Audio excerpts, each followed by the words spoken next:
నా పేరు మున్నీ బేగము. రేవంత్ రెడ్డి గారి ప్రభుత్వం బాగానే ఉంది. మేము బస్సు బెనిఫిట్ పొందినాము, గ్యాస్ బెనిఫిట్ పొందినాము, సన్నాలు అవి బెనిఫిట్ పొందినాము.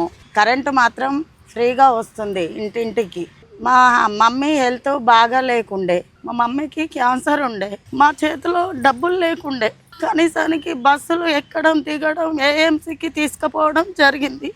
చేతిలో లేని వాళ్ళకి మాత్రం రేవంత్ రెడ్డి గారు చల్లగా ఎప్పటికీ బాగుండాలి.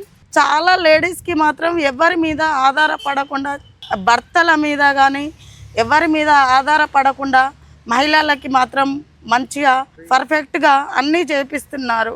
మా మమ్మీకి మేము ఎక్కడెక్కడ తిరిగినామో మాకు తెలియదు. అసలు మా ఆటోలకి సుత డబ్బులు లేకుండే మేము లోకల్ బస్సులలో ప్రయాణం చేసినాం.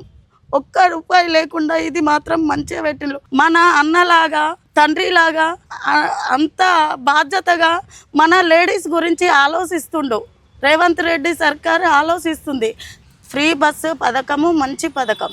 రేవంత్ రెడ్డి గారి ప్రభుత్వం ఎప్పటికీ వెళ్ళవేళలా ఇలాగే ఉండాలని మేము ఆశిస్తున్నాము.